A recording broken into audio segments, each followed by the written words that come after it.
Hello everyone. Name is Mawela of Brewster's Craft, also known as the Brewster. Welcome to our first episode of A Drink with the Brewster. Like I said, today we are joined by one of my brothers in the beer industry, Tsikwe, founder of Stimela. Hi Tsikwe. Hey Apia, how you doing? I'm good, thanks. How are you? What are you drinking? We're having a drink with the Brewster. What are you drinking? Well, today I'm having myself an IPA I brewed a while ago on my home brew system. I'm surprised it's still okay. I actually have a crate of, I call them ghost bottles of some of the beers which I wasn't really happy with. I just store them on the side and maybe, hopefully one day they'll be okay. So this is an IPA. I do not remember what hops I used on this one, but it's quite on the more bitter side. It is standing on like a 9%, 9.203. Last time I wrote on the bottle, so it probably might be higher even now. But it's quite nice, yeah. What are you having? I'm having a home brew that I made because we're in lockdown. It's actually called an African Vice. Me and you are same WhatsApp group. Like all use of African ingredients. So I tried a Vice beer style, but using a bit of sorghum. So it's got about 20% to 5% sorghum. And that's what I'm having. So I just bought it earlier this week, so it's still a little bit undercooked. I'm getting the cloves, the bananas are coming out there. I'm getting a bit of that graininess from the sorghum, which actually complements everything. I actually love it. Oh man, you should save me a few bottles. I want to see how it comes out. Yeah, so let's get to while we're having our drinks, on top of our drinks, I have a chat. I think the first thing that everybody has been asking, what has Tsikwe been up to? Where is Tsikwe? Tsikwe disappeared. Stimela was quite big. Everybody was drinking Stimela. I mean, I think 3 years ago, 4 years ago, and then you just went quiet. What have you been up to? Yeah. It's been a while. Man, Stimela, it has been a while. Yeah, 100%. It's been a while. So as most people would know already right now, Stimela is closed. We are planning to be coming back. So when will that happen? I think people just have to see when will that be, because we also ourselves do not know when that will be. I think it was a smart decision on our part when we decided to see, okay, we are bleeding money. That's number one. And number two is that the longer we stay in business, the more in debt we'll find ourselves. So it was a decision that we decided, okay, let's just pause everything else over here, do a proper test and see where our flaws are. We actually were able to come up with some conclusions and then, okay, great. We have a certain amount of cash that we're going to need to come back into the business and do business in a different way. So we can't do business again as usual in the past. But yeah, we are definitely coming back. So it's not a complete shutdown. It's we will be back kind of thing. To answer the other question as to what has Tsikwe been up to, I've been around. That's what I can say. I've been around. I've been brewing. I've been working in Tanzania for the past 6 months actually, consulting for another brewery that side as well. So I've been doing consultations for different breweries here and there. That's one thing I've been doing, and as well I've been writing a lot recently as well. So especially right now, particularly during this lockdown season, I've been able to write just a small little, 30, I think it's a 34-pager little ebook. It has about 12 recipes in it. And the main idea, why I wrote it is because, you could see, obviously, on social media, everybody's like brewing their own, homebrew, basically. Mm-hmm. And I was like, okay, cool. But before I did that, I actually was brewing my own stuff and I just posted it. And a couple of people wanted the recipe. And this was something that I was playing around with in my mind, for the longest of time. It would be really cool to have a show, a beer show, but I didn't know how to theme it or how to structure it, basically.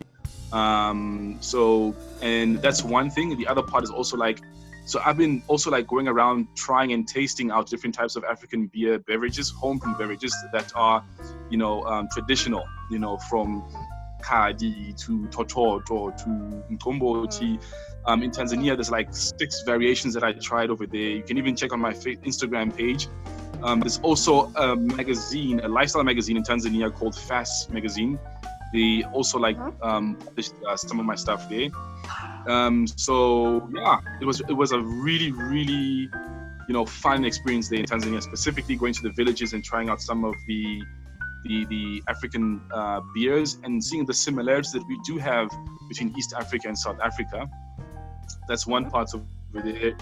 And then in this book, so I have 2 recipes basically. One of them, 2 recipes which are, authentically African. One of them is from the Tanzanian one, and it's specifically a Maasai honey wine. I went to a Maasai camp, obviously on my off day, while I was consulting there in Tanzania. Yeah. Otherwise I would have been fired, right? Or we hired you and you're just here drinking. Was that part of the consultation work, huh? Part of the consultation work. So what was I going to say?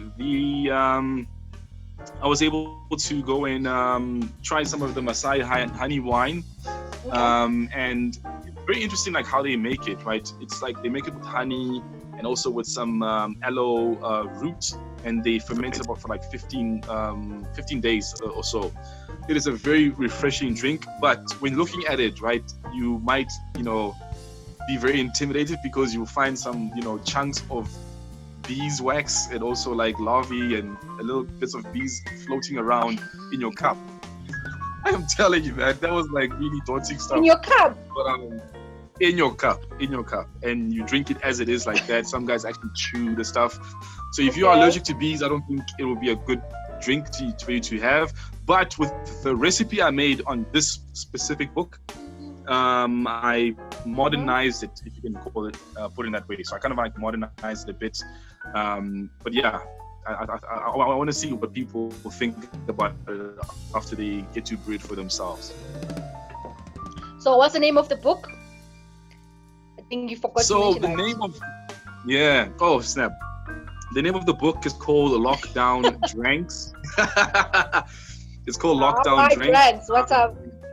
Yeah. I was like, maybe you made a spelling mistake there. Is it Lockdown Drinks? No, it's not a spelling mistake. It's like deliberately called drank, like depending on which side of the world you live, drank can mean any kind of alcoholic beverage, but it's more of a slang, chilled language, if I can put it that way. And then I'm like, okay, people are on lockdown.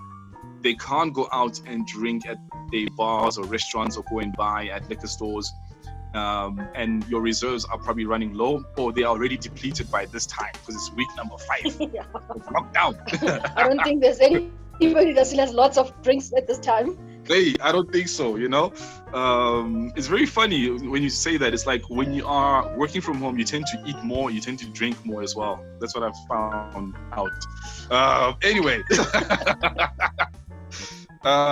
So with regards to the book, right? It's a very fun, interesting book. I do mention a few, African, references basically, and with regards to how we brew beer. And also I touch on some of the already known homebrew recipes, like the apple cider and the ginger beer as well. And then what I also do is as well. So that's been trending, right? A lot of people want to make that. Yes. A lot of people want to make that as well. And I just thought let me just jump onto the action on that. And then I also made a few pairings as well, some food pairing, how you can pair the food. But the basic idea of this book, right, is the target market is not necessarily home brewers like myself and you and guys who have been brewing with your normal, Reinheitsgebot beer styles, like, the barley hops, yeast and water, lagers, IPAs. The target market is primarily people who haven't brewed before, who are interested in brewing and they want to do something in their kitchen. So it's for everyday people using everyday ingredients in their kitchen. That's the main focus of this book. Yeah, sorry. Yeah. I actually like that about the book, the fact that the way it's structured, it's you take people through firstly them understanding the basics, because like you say, the target is people that don't normally brew, who would know what yeast is and what does it do. So I thought that was very good about the book. Exactly. Thank you so much about that. And that's the main focus, right? Because especially right now during the, is my hope, right, is right now as we're seeing a lot of, people brewing at home, that this may, cause people to have some interest in brewing, the normal, I don't want to use normal, but, your IPAs, your lagers, at home, and also start their own homebrew clubs in like places like Soweto. I remember you started one as well in Soweto, Mamelodi, Gugulethu, in Mafikeng, Kumunziwa, Stenga, KZN, those kind of places, right? And I think part of the reasons why, it's been difficult for the South African craft beer market to grow is because if you look around America and Europe, all these beers are interpretations of their culture. You get what I'm saying? Yeah. An English IPA, I feel an India you. Pale Ale, or a yeah. These are Western beers. You get what I'm saying? Yeah. That's what they are. So part of the reason why, and for Rona as Batawa, so like, what do we know as a beer? It's a lager. A beer is a lager, is a lager, it's a lager, it's a lager. That's it. You get what I'm saying? And no, but I'm just saying is that it'll be really cool to have, homebrew clubs, and we have modern interpretations of our own cultural beer styles, and then ultimately commercialize that as well, which I think will be healthy for the craft beer market. That's how honestly I see it doing. That's my hope. What this book will do as well is cause people to want to brew more at home, and then even after the lockdown, is that actually I enjoy brewing for myself, and join the blog, because on the website that we have, we're also working on having a blog, and people can actually blog about their beers, share some pictures, give each other tips, things like that basically. And I want to see homebrew clubs mushrooming around everywhere basically, specifically black homebrew clubs, because all the homebrew clubs I've been going to are predominantly white. and why is that so? Because most of the beers are Western cultural beers. That's what they are, honestly. Yeah. And you mentioned a website. Where can people find the book? Is it for sale? Is it free to download? Are you selling physical copies, or what's happening? Where can you find the book? Yes, we're not at that stage yet as making physical copies yet, because it was also a collaborative idea between me and a few friends of mine, and it was so funny how it started off as a joke, but we actually got to take it a bit more serious, and it is for sale, but we are selling it for quite cheap, for like 30 Rand. You can go download it for 30 Rand. And there's a reason why we price at that point. I mean, it's like 30 Rand airtime. It's airtime, or 2 loaves of it, depending which side you are, the world you are. So it's not that expensive. It is quite affordable.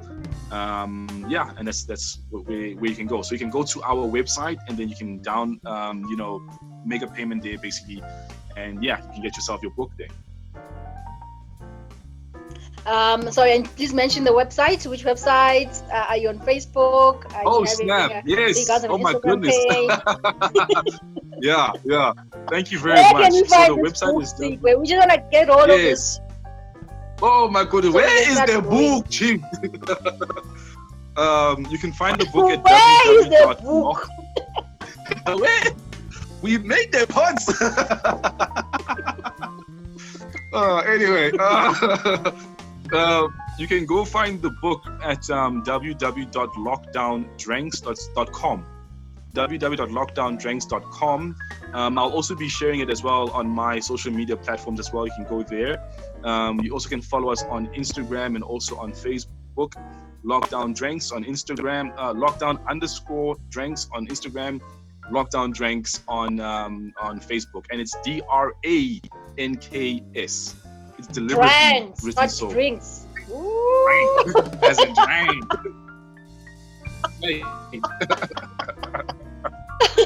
And I think in the last few minutes that we have, I know we could speak forever. I mean, you can sit and chat forever and ever.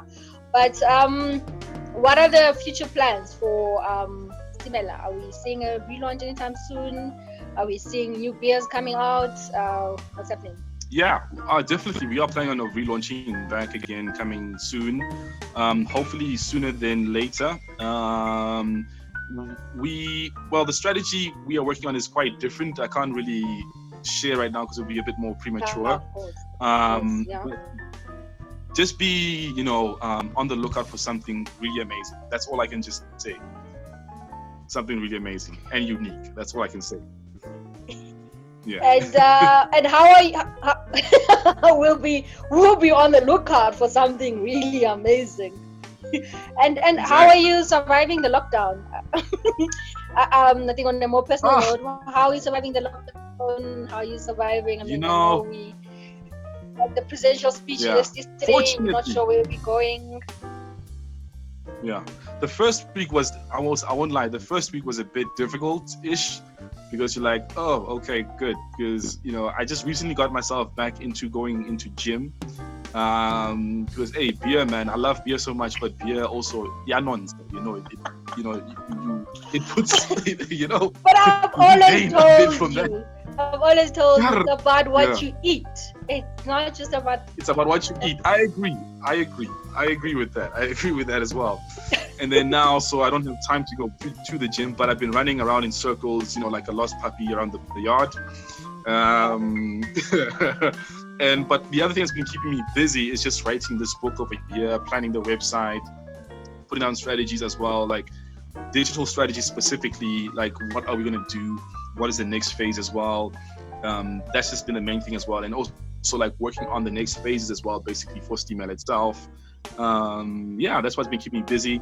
And you'll be surprised how two small little kids can keep you busy as well.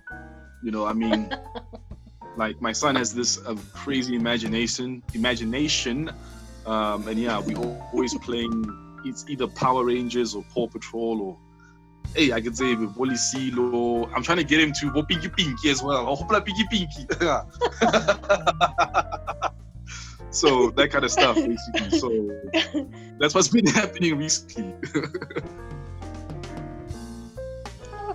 Okay. So thank you so much, Tsikwe, for your time. I'm sure the kids are about to open that door. Yes. I think that's the one thing of being on lockdown, that the kids are always around wanting to see what is mommy daddy doing right now. So let's let you get back to it. And happy brewing. And I think, I've read through the book. One thing you forgot to mention, I was the editor of the book. No. Tsikwe. Oh my goodness, yes. Thank me. Man, let me just say this. Yes, thank you, Apiwe. You have played a huge role in that. So Apiwe actually is one of the editors in the book. And she added a lot of good, how can I say this, direction, particularly coming to our African ways of brewing. And I deliberately chose you because, just following you on your timeline as well, and how you deliberately marry, our old ways of brewing to our, modern ways of brewing, basically. So the reason why I'm looking there is that I can see the kids are trying to come this side. So thank you for that as well. So I have Apiwe as one of our editors. I have Refila Bijeng as well. She is one of the social media editors at EWN, Eyewitness News. I have Felix Madres. He's also a master brewer in India. Felix has a huge resume of just brewing around the world. Then I have Vincent Cabo. He is also a filmmaker, but also a very brilliant writer as well. I know on a personal level, but he lives in Canada, basically. And that's the team that I have of my editors. My art director is Otto Bassi. He is from Base X Studios. Then my videographer guy is O'Neill Benjamin. He's been shooting and editing the tutorials. I forgot to mention that. We also have video tutorials. So if you go to the website, If you go to the website, you'll see some video tutorials on like how to make the different drinks as well. And then I have Musakalu Kabamba as well. He's part of my digital strategist management team, basically. So huge. It's not just a one-man mission. It's just like I was able to identify people who have different strengths, and you know, and they were able to help me to push this thing through. Okay. And this is volume 1. Should we expect volume 2? Should we expect what's coming? What's coming? No. I don't know. I don't know. We'll have to see. Because you don't have Gomoti on there. You don't have Amakewu in there. Like there's so much more that's missing in that book. Like, where, what's happening, Tsikwe? We don't know. Maybe there will be volume 2. Well, if it's the volume number 1, what's the logic say? No, I don't know. I'm not saying anything. As long as you don't expect the lockdown to be extended for you to be releasing all this volume until volume 10. Please. We are tired of being stuck in the I know we have to obviously flatten the curve and abide to the COVID-19 regulations and everything else, but it's quite tiring. Thank you so much for your time, Tsikwe, and thank you so much for having a drink with the Brewster. Come, let's do a visual cheers. Cheers, let's go. Cheers. There we go. Thank you for inviting me up here. I appreciate it. Thank you. So that was our first episode of A Drink with the Brewster. Like we said, we had Tsikwe Molobye of the lockdown drinks. I'm like trying to sing drinks, but drinks, you know, it's lockdown drinks. You can find them on social media platforms, Facebook, they're on Instagram, they've got a website. The book is out for sale, only 30 rands. I mean, that's like airtime. On the book, there's a lot of recipes, so the people that have been wanting to know what else can they do at home, if you've done your pineapple cider but wanted to know what else you can make, there are recipes upon recipes that you can go through. I mean, Tsikwe also covers a lot of brewing with honey, not just the normal mead, but also looking at some of the stuff, drawing from his experience and from traveling, spending some time in Tanzania. So if you are wanting to know more about the brewing, wanting to try different recipes, I would really recommend the book. Not because I know Tsikwe, not because I edited the book, but because I think it's a very good book. So that was our session, A Drink with the Brewster. So catch us next week, where we'll be talking to Kachi Nzama, who's our beer blogger who has traveled the continent of Africa in the pursuit of beer. So we'll be talking about beers in Africa and trying to see what else is out there. So thank you so much for tuning in. A Drink with the Brewster. Cheers. Cheers.